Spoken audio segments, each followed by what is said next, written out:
Good morning and welcome to this masterclass on how to make better decisions. And thank you for joining me on this weekend masterclass session. Um, we did, I think I made a mistake and I did not include the link, the webinar link into the mail. So my apologies. I've just sent you a follow-up mail. So I hope you are able to have a look at it. And if not, then I hope that you are watching this as a recorded session. And so either way, you will get a lot of insights into how to become a better decision maker. Now, I have been working with a very smart young leader in the past couple of months. And one of the things during his diagnostics that came out was that he needs to become a better decision maker. And the feedback was that he's taking a lot of time to make decisions, and sometimes there is, uh, self doubt and not so much of confidence in whatever that he was coming up with. So I decided, I worked with him and thought about helping, not thought about, sorry. I decided to work with him and create a framework that would be helpful for him to, make better decisions. Now, it can be a broad topic. It can definitely be a broad topic, but somewhere you need to be able to make uh, a starting point. And I believe that when it comes to making decisions is concerned, this is not something we have been taught or it comes naturally for us. So it's important for us to look at if there's a way for us to start using some of these techniques on our day-to-day lives, because every single day we make hundreds of decisions. And if we are able to start using the practices in our lives, it's easy for you to transfer it into your workplace as well. So that was the objective with which I started helping him. I created a framework there. As I was going through this exercise, I realized that it could be helpful for others within the community as well. And I thought maybe recording this would be a good idea. And then I thought, why not do a live masterclass?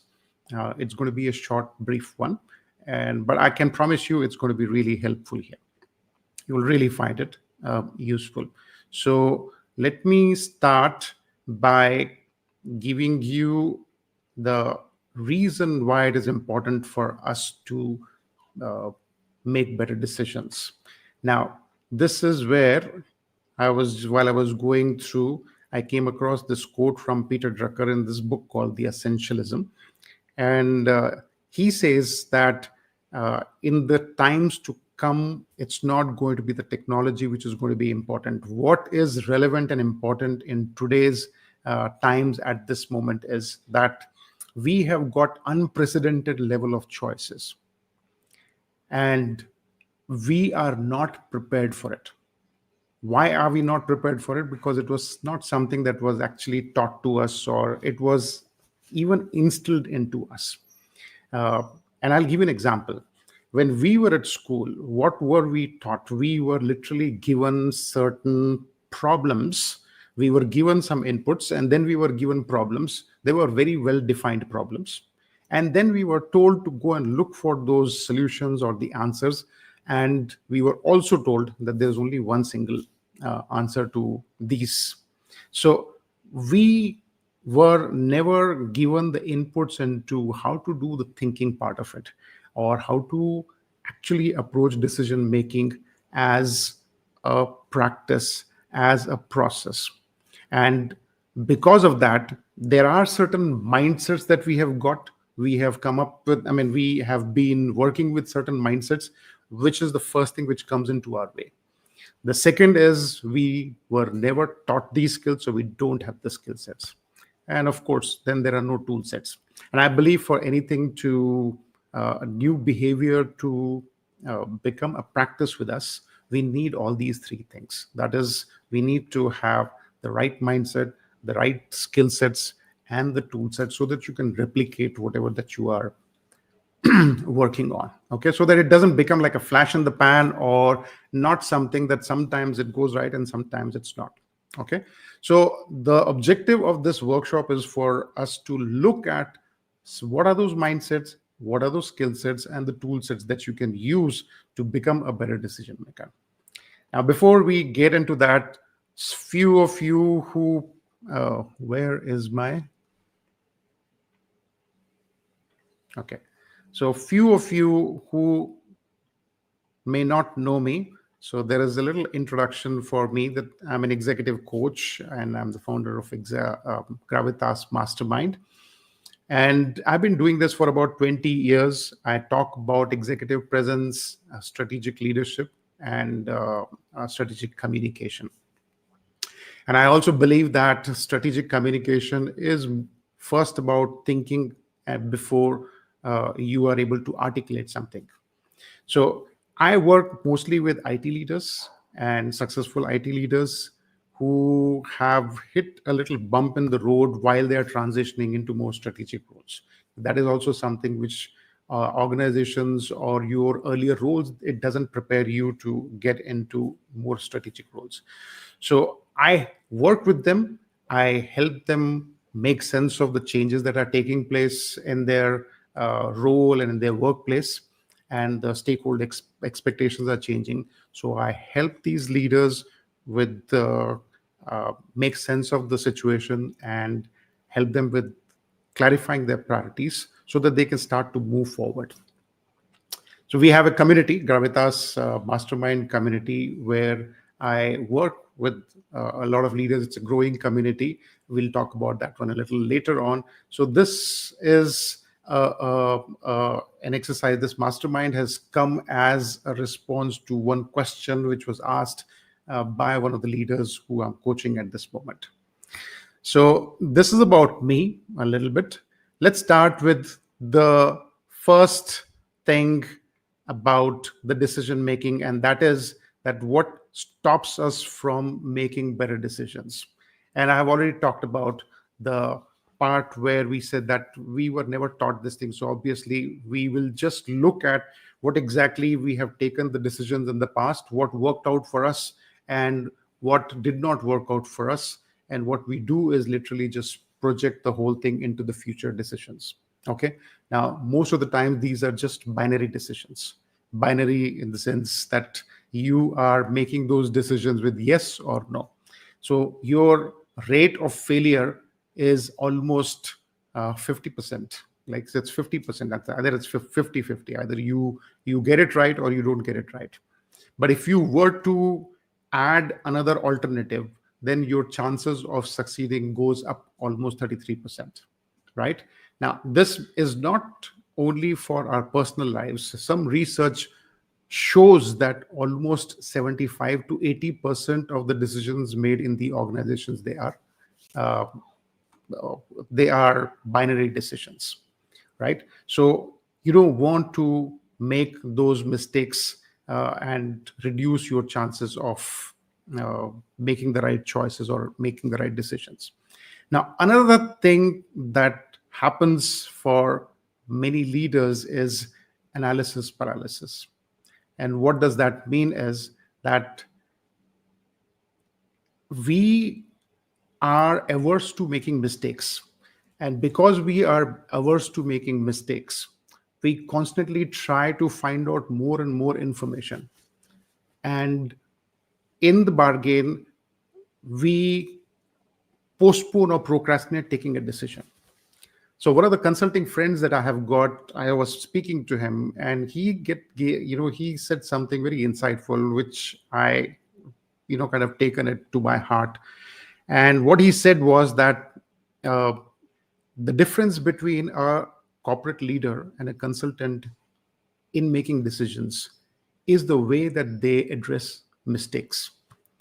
A corporate leader who knows the context, who has seen the entire life cycle of a problem for which the solution is required, they will constantly be looking for more and more information so that they cover all their bases, that they are not making any mistake. And in the bargain, they will continue to postpone it.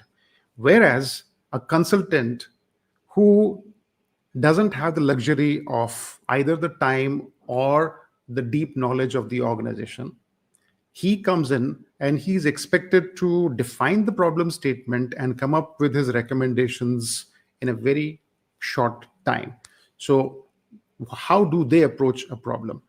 They would look at what is the available data with them, and once they have defined that, okay, we know this and we don't know this, let's say take some action and uh, move forward and see exactly what is the outcome that we get. It will give us probably some indication in what is the direction that we need to move, and we will realign our priorities, right? So analysis paralysis is something which stops most of us. That's one mindset for us, is that I don't want to make mistakes, fear of mistakes, right? And these are the things that we have been taught at school and colleges, that making mistakes or failing is not good. If you are failing or if you are making mistakes, that means you are not doing something right. So all these things put together, we get into that mindset of not making decisions, or at least not making them in the right way. Okay, so if we are aware of these things, then we can make a shift into a new mindset of how to go about, how do you treat mistakes, or how do you how do you treat mistakes, or how do you look at taking actions, right? So one mindset that we need to start working with is that any, that you can skin a cat in many different ways. Most of the problems, they will have multiple solutions. There is no one correct answer. Okay, so we should always look at what are the alternatives. There will be trade-offs, but what are the alternatives is something that we need to look at. Then second thing is that mistakes are valuable teachers. That is another mindset that we must get ourselves into, is that don't be afraid of making mistakes. And yes, of course, you have to make calculated take calculated risk, and you have to make mistakes, but uh, this is uh, this is for another forum. But making mistakes is okay, these are valuable teachers, right?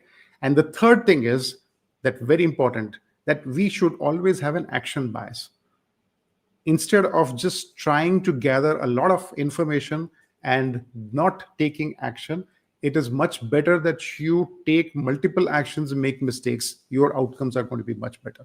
So there was a study done at one of the universities where they had two control groups. It was a photography class, and so they divided the entire class into two groups. One group, they were told that by the end of the session, 2 3 months down the line, they have to produce one single photograph which is going to be a masterpiece.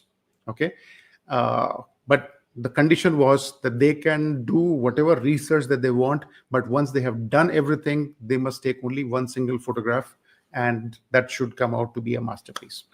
The second group was given the same assignment, but the instructions that they were given was that you can take as many photographs as you want. At the end of the day, you have to choose one photograph which is going to be your masterpiece. So guess who did a better job of that? Obviously the ones who were able to do make a lot of mistakes. So I'm sharing this so that it gives you a reason to start believing. It's going to be something that we will have to make it as a practice for us to learn from mistakes. But this is something that is we have to become aware of. So becoming aware of our existing mindsets, and then consciously and intentionally shifting our mindset, is the first place for you to start becoming a better decision maker. Okay, and this is where I said that we need to have this aligned. Our mindset, skill sets, and tool sets, they need to be aligned together for us to become a good or better decision maker.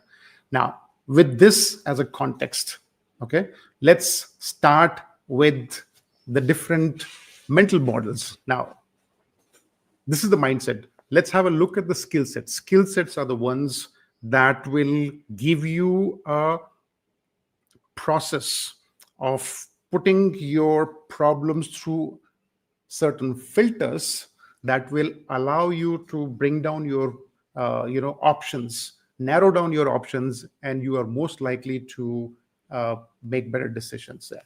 Okay, so this is where I use 4 different filters to put any of my problems through, and this is something that you can also start using.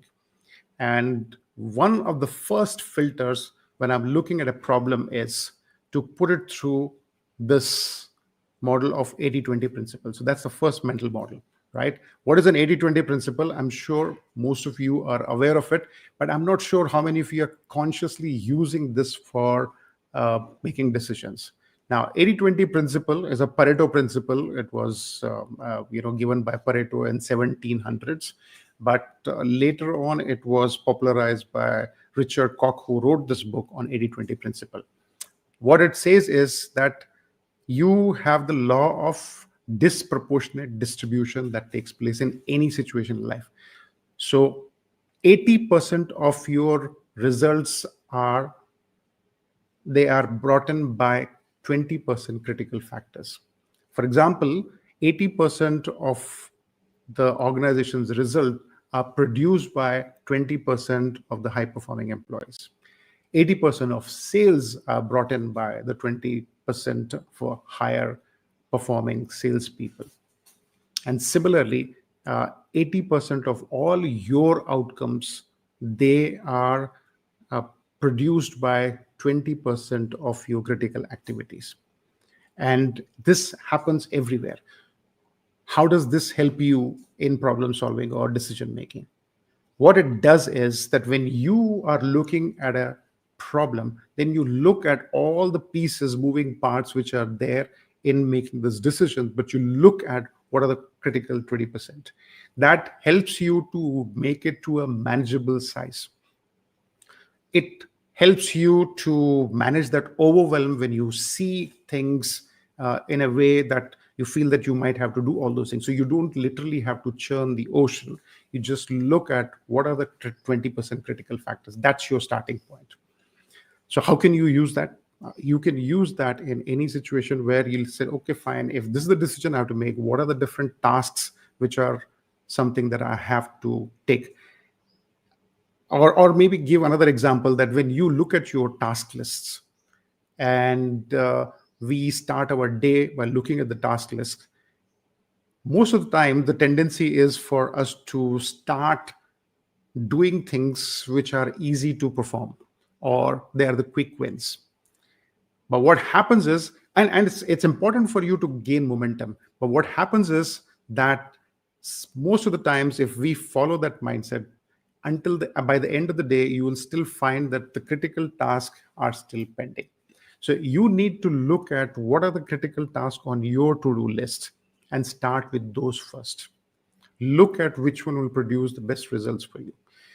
And when you start to do that, you will start to get into the mindset. I'm not saying you are not doing it already, but if at all this is something that is going on in your head, maybe you can become more intentional and deliberate about it. So that's the first filter. Now, the second filter, now the question comes is, how do I identify what is my critical 20%? And this is where our second mental model comes, and that is the theory of constraints. So theory of constraints, it's a management principle, and it simply means that a system is as strong as its weakest link, in the sense that the system may be working perfectly all right, but if there is a problem, usually it is one single area. It might be a very small thing, but it is very critical. And if there is a constraint there, or if there is a bottleneck there, then the whole system is going to collapse. And I'm sure you must have heard the story about this ship owner whose ship was malfunctioning, and he was looking for a technician to have a look at what is wrong. So this old man comes with a small toolkit in his hand, walks up, and he goes into the engine room. He carefully studies the entire engine, and finally he takes out a small hammer from his toolkit to tap into one specific place, and the engine starts. Now it's a story, but the end of the story is that the ship owner asks him, "How much do I owe you?" And he says, $100. I said, "Well, you did nothing. You just tapped the engine in one place. How come you're charging me $100 for that? So can you give me a breakdown of your bill?" He said, "Sure, why not?" So he gave him a bill. He says, $1 for tapping and $99 for knowing where to tap. So theory of constraints, if I were to relate it back to it, it means that you need to identify what are your bottlenecks. The minute you are able to find where to tap, where exactly is the constraint, where is the bottleneck, then you will know exactly what are your critical 20%. One of the ways that I use it is, and I'm sure you are all familiar with the 360 assessments that we do in the organizations. And to help the leaders, I also take them through a survey or an assessment. So when we do this, there are maybe 15, 16 different skill sets with micro behaviors. This is covered by around 78 questions. But at the end of the day, once you have done the survey, what we look for is not all the places that this leader needs to work on. We just identify maybe one or a maximum two areas that needs to be worked upon, and those are the critical 20%. So there's a whole process to identify what are those critical 20%, but it also follows the same thing. What are the constraints? So we need to identify exactly where the bottleneck is and move from there. Okay, so I'm going to just take stop for a second here. If there are any questions so far or any thoughts, if you would like to put them in the chat, I'll be happy to hear from you. How are you doing so far? Any questions? Okay, so let's quickly review. We started off by saying that decision making is important because of the choices that we have got, and making decisions was never something that was taught to us. So we have developed certain aversion to making mistakes, or we have certain mindsets where we have practices that are not helping us make better decisions. It's important for us to not only share it's not only important for us to look at a mindset, but be able to build certain skill sets. Okay, so I have a question. Suresh, Krish, can you show model one? Okay, sure. So let me come back to model one here. Right. So what exactly is it that you are looking for in Suresh or Krish? So I don't know. Okay, so Suresh, let me call you Suresh. I hope I'm right. That Suresh, what exactly is your question here when it comes to the slide one or the model one is concerned? Anything specific? Let me know. You can put it through there. Right. So here we are looking at 4 different models to put our decisions through. Sure, not a problem at all, Suresh. I will share a cheat sheet with all the people who have registered for this masterclass, and you will have the recording also, so you can have a look at that one. Great.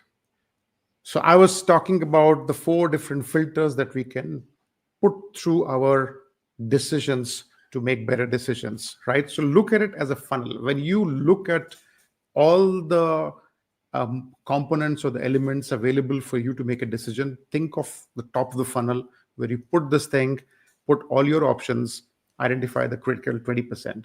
How do you identify your critical 20%? You look at the constraints. Where are the bottlenecks? Where are the challenges? When you identify the bottlenecks, when you identify the challenges, you know those are the critical 20%. Now, at the same time, there are certain fundamental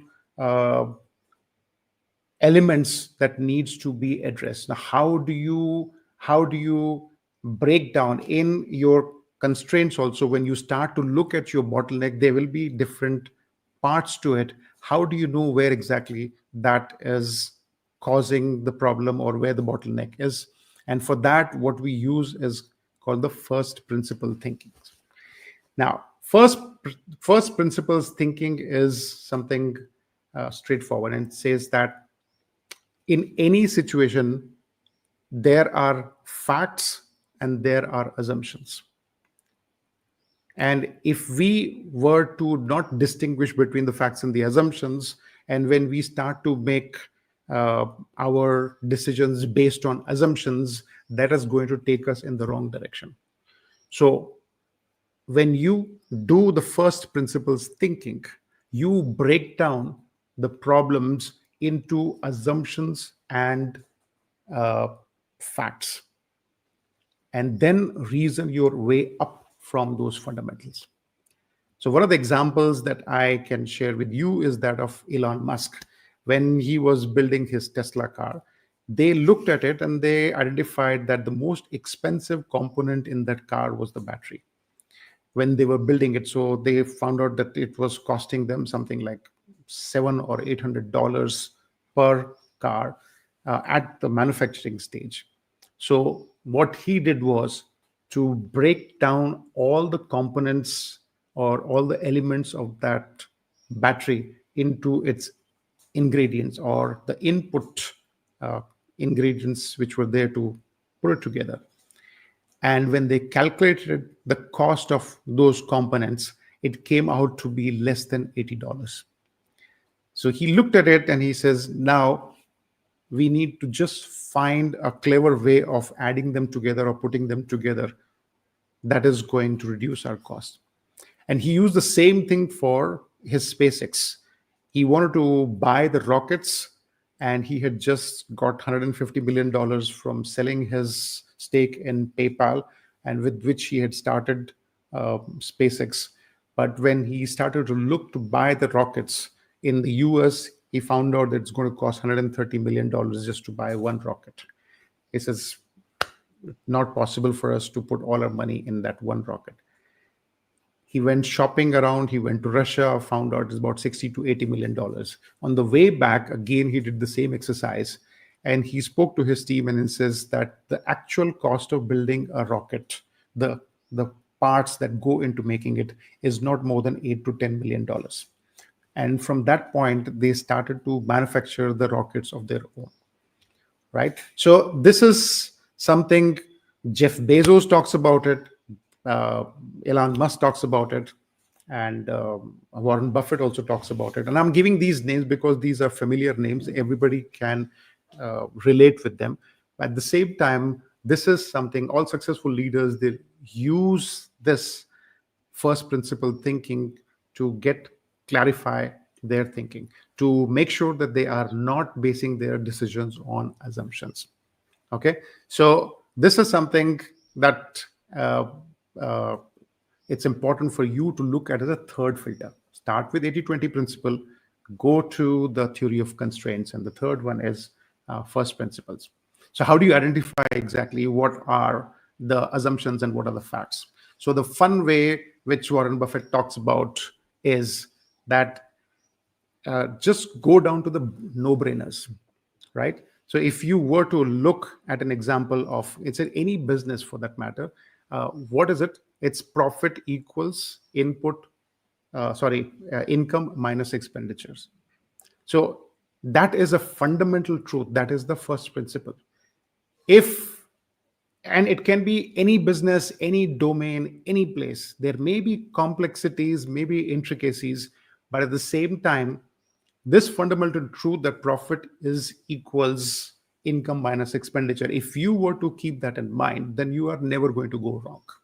So once we know that part and we reason from there, that's the way that you can ensure that you are working from the first principle, that you are focusing on what is relevant and critical. All right. So once you have done that, then let's move to the last one. And that is, even when you are looking at the different facts, which are the ones that is again critical, you need to narrow it down further. And for that, we are going to use what is called Occam's razor. Now, Occam's razor, the best way to understand Occam's razor is the example from Einstein. And Einstein said that intelligence can be measured in 5 levels. And he said the cognitive prowess is at 5 different levels. And the lowermost level is smart. The second is intelligent. Third is brilliant. Fourth is genius. And the topmost is simple.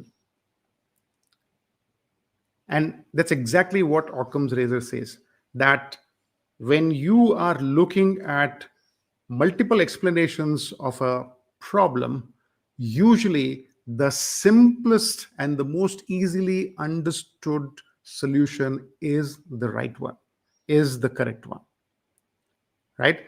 And so it's important for you to look at, because, and there's a quotation which I read somewhere, and it said that when you hear hoofbeats, don't think zebras, think horses. We unnecessarily tend to complicate things. And one example of uh, thinking from the first principles and of Occam's razor is, which I have shared many times with my audiences earlier, and that is a TV commercial which was made by Coca Cola, I think about 10, 12 years back. And the tagline or the slogan was Thanda Matlab Coca Cola. Now, if you're familiar in the northern India, anywhere people go and they ask for a cool drink, they will not ask for a cool drink. They will always ask for a thanda, right? Now, this has been there for the time, like, you know, 60, 70, 80 years from the time that we started having cool drinks. It has been there. And every cool drink company, when they are creating these ads, they will look at all different angles to work with. But Coca Cola identified the basic fundamental is thanda. And it not only brought it down to its core of what exactly does it do, but at the same time, it also connected emotionally with their audiences. So thanda matlab Coca Cola. And it surprised me all the time that this was right in front of you all the time, but nobody thought about using it, right? So simplest answers are the ones which are the most likely solutions. And that is something that we can use here. So can you see how this whole thing comes together? It's not rocket science. It is something very, very simple. If you are looking at making decisions within the organizations, of course, there are multiple different models. Uh, but if at all we have to build that mindset of not being averse to taking a call just by its binary nature, in the sense, look at it, whether should I do it or should I not do it, at least now you have a framework that you can put it through. Some of us, we already might have been using it, but at the same time, when you make it intentional and deliberate, when you start to use a certain structure to making your decisions, then it becomes much uh, it becomes like a practice. Okay, let me give an example. So I loved cooking, and I still love cooking. And when I was younger, I would go and ask my mom exactly how she's making a certain preparation. And she would say, oh, I just put a little bit of this and I put a little bit of that. And then I just do this. Now, if you have ever tried cooking, and if you have ever tried making something just by listening to your mom telling you that just a little bit of this and a little bit of that, you know that it doesn't come out right. But when you create a recipe out of it, and that's exactly what I did, I actually made a note of how much she measures and how much she puts through and what exactly does she do it. When I broke it down into a recipe, then it becomes a replicable thing for me, right? And the reason why I'm mentioning that here is because there are things that we do intuitively. There are things that somewhere we have learned over a period of years that what works and what doesn't work. But when you become intentional about it, when you consciously look at how you're doing it and you document it, or at least follow a deliberate process, then it becomes a tool. It becomes a replicable tool that you can make sure that it works every single time that you use it. So I hope that this is giving you a framework or a process, a very simple 4-step process that you can run it in your mind as you are making your decisions here. Okay, so let me stop here for a couple of minutes and give you an opportunity. If there's any questions that you have got, I'll be happy to answer that. Okay.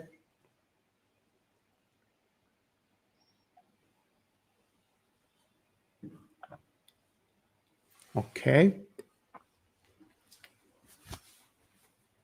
Not a problem. Just in case any questions were to come up, I will stop in and I will answer those questions.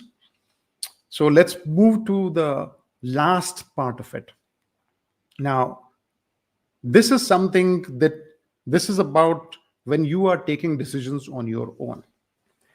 But how do you practice this when you are with your team, when you are working with a team? There are a couple of other elements which come into picture when you make these decisions along with your team.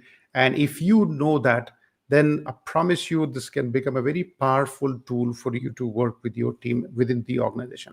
And this is also one of the steps that you can transfer it into your organization, and use it with your team. Okay, so what is it that is required for you to look at?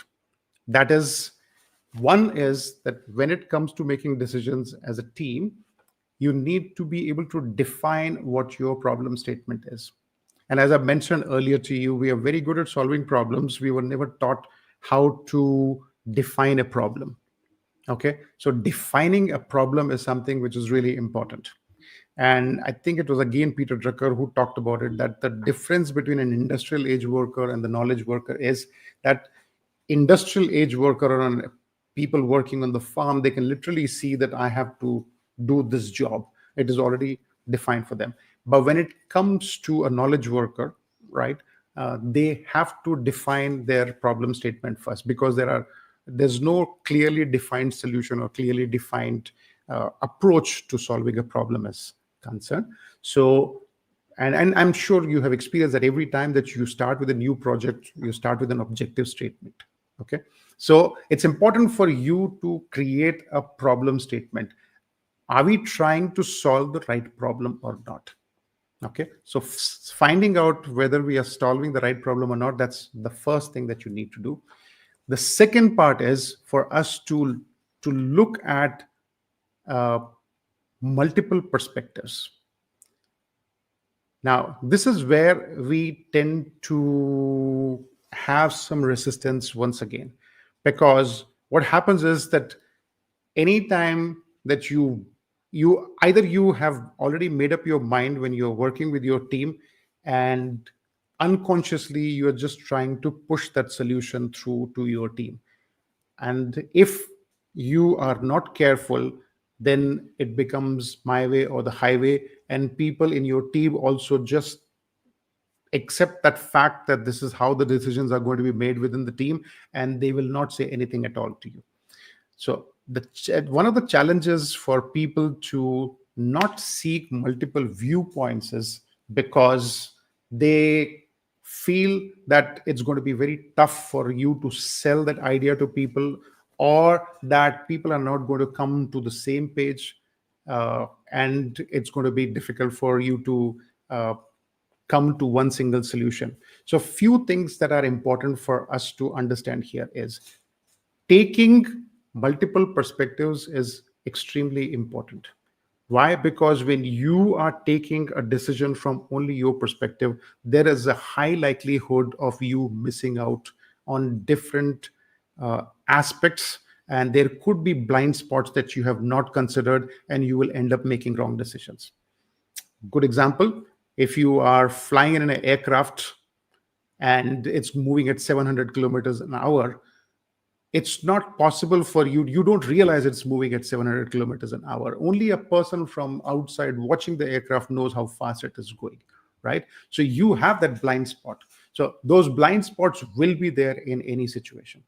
Second thing is that when you take multiple perspectives, it doesn't mean that you have to accommodate or adjust everybody's inputs into that decision making.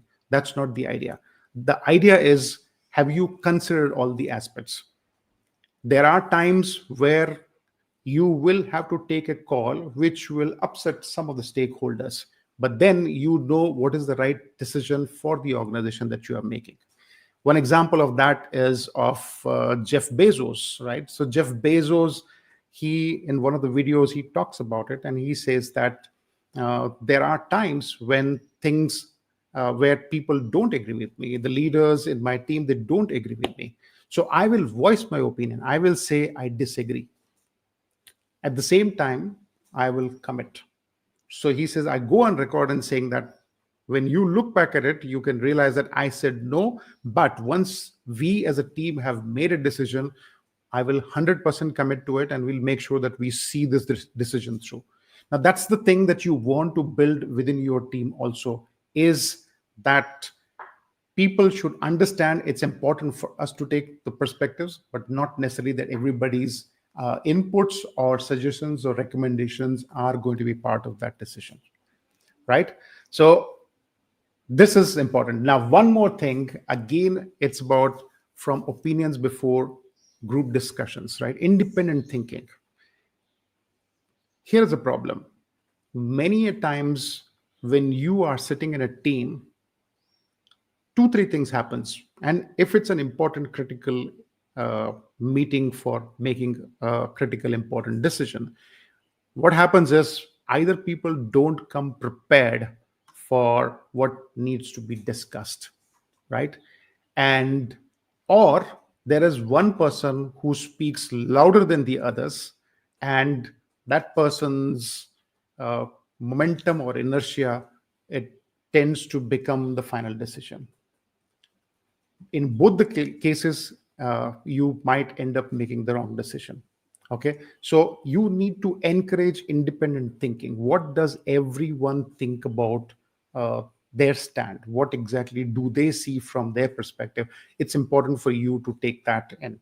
Now, one of the practices at uh, Amazon is that they have got something called a 6-page memo. Whenever there's a critical decision to be made or somebody proposes something in the leadership team, they are asked to write a memo, which is about 6 pages, nothing more than that. But that details every aspect of that problem statement. What is the objective? What is the payoff? What are the benefits? What are the risks? And what is the approach? What are the recommendations? Everything is mentioned in that. And when they walk into the meeting, every single person is expected to sit down. They take 30 minutes to read through that memo, the 6-page memo. Okay. And it's only after that that they launch into a discussion.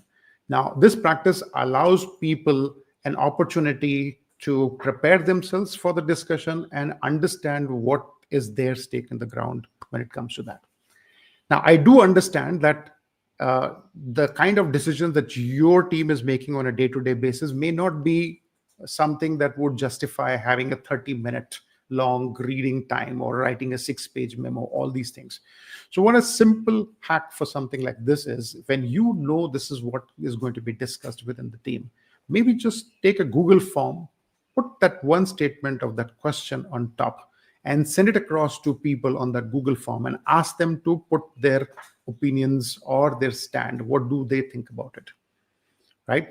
And when you insist on something like this, not only does it become a practice or a culture within your team, but at the same time, you are allowing people to think independently about what do they have to say about that problem. And it also avoids what I call double clicking, right? So if I'm sitting in the meeting and I don't have a personal opinion of my own, and somebody is persuasive enough in the team to talk about their perspective, then I would automatically say, this guy makes sense, so let me go with that, and they will just say I second that, right? But in the bargain, what has happened is, not only have we lost out on one perspective, at the same time, if it's a flawed decision, there are other people backing a flawed decision. Okay, so we need to, and when you do this, these two practices, one practice of sending out a Google form asking them to put down their opinions and then start a discussion, it also helps you in that once people have mentioned that this is their stand, and if they were to change their stand, at least they will need to explain why are they changing their stand. It's not necessary that they have to stick with that stand, but probably they learned something during that meeting and then they do it. The point here is that when you are making a team decision, have you do you have a robust process of looking at a problem statement from every angle? Is it the right problem that we are solving? Have we considered every aspect of it? What are the blind spots, and what does everybody thinks? Once you have that, then you can do weighted average and come up with your uh, solution or a decision on that, right? And last part is that build that culture that it is not necessary that everybody's inputs be considered for the final decision. But once you have committed, once we have taken a decision as a team, make sure that we uh, support that decision. So I hope that this simple framework gives you a starting point for becoming a better decision maker, right?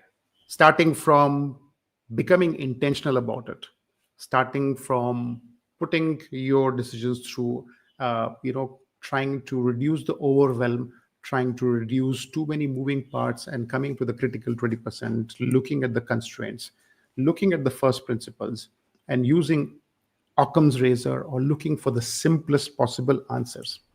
And now you also have uh, practice, or you also have a couple of tools for helping your team to make better decisions. So it's not only in your head now. If you were to teach this methodology to your team, then you all will be talking the same language. Okay, so I'm going to stop here for a couple of minutes and give you this opportunity to ask any questions or any comments or any aha moments, whatever it is, any sort of comments would be welcome here right now. So thank you.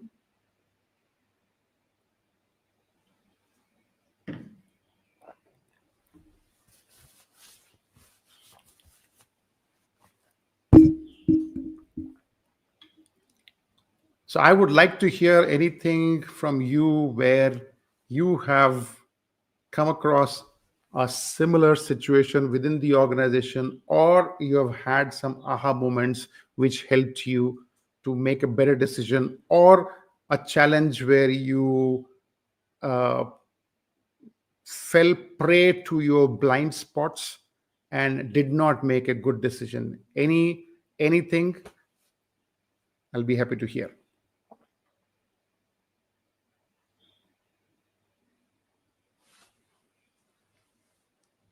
Right?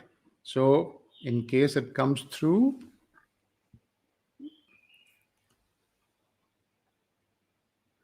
not a problem. All right. So here is the closing thing for you. Uh, why is this important in terms of why is it important? Yes, thank you, Suresh. New insights. Thank you. Right. So why is it important? I talk about executive presence and strategic leadership and strategic communication. One of the things that leaders moving from functional role into strategic roles is there's a lot of uncertainty that you need to work with. Uh, until the functional level, we have very well defined projects and resource allocation that we need to do and timelines to meet. But the way that our roles change when we move into a strategic role is a very, very different ball game altogether, right? And none of what you learn in the functional role actually helps you to become a better leader at a strategic role. It's not an incremental change. It's not an incremental shift. It is essentially a radical change. And one of the things that Marshall Goldsmith talks about is that what got you here won't take you there, right? And that is exactly what happens. Most of the times, organizations are ill equipped to help leaders make this transition. And that is where executive presence, although it is becoming a buzzword within the corporate organizations, but there is still very little understanding of exactly what gives people executive presence. And it's not about just the way that we communicate, or it's not about just the way that we come across in our body language. It's also about the confidence that comes from knowing how to make how to look at your options, how to make decisions. So I believe that strategic communication first is about strategic thinking. And before we even get into strategic thinking, clear thinking is the basic 101 step for any leader for that matter. And that is the reason I felt that this is an important topic for us to address for this forum. And I hope that you make use of this. One more thing, last, that I would like to mention here is that this is we are in a area, or at a stage where learning is not necessarily just an event, or it's not something that you do every once in a while. We are doing learning at the moment as leaders to solve problems, not because it's a nice to know thing, right? And this is something which happens in the flow of working. So if at all you believe that this is something relevant for you, and if it's important for you to continue to do this ongoing exercise, then you may want to consider joining the Gravitas Mastermind community. It has got lots of resources. We are just building it right now. We are getting momentum, and I have got a very enticing offer for you. It's just only 2,000 rupees for the entire lifetime access to all the resources. And we will be doing monthly master classes. There are weekly Q&A sessions, and there will be webinars, plus tools and resources that are available.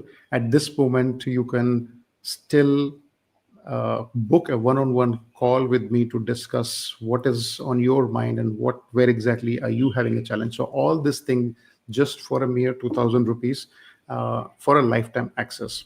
So I will send it across to you, and if you feel that this is something relevant and important and helps you, then I would be happy to, kind of welcome you into the community.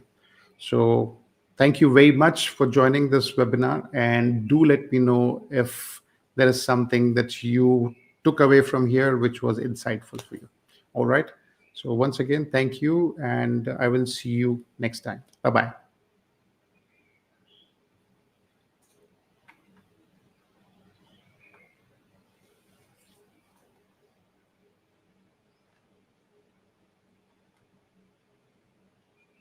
Okay.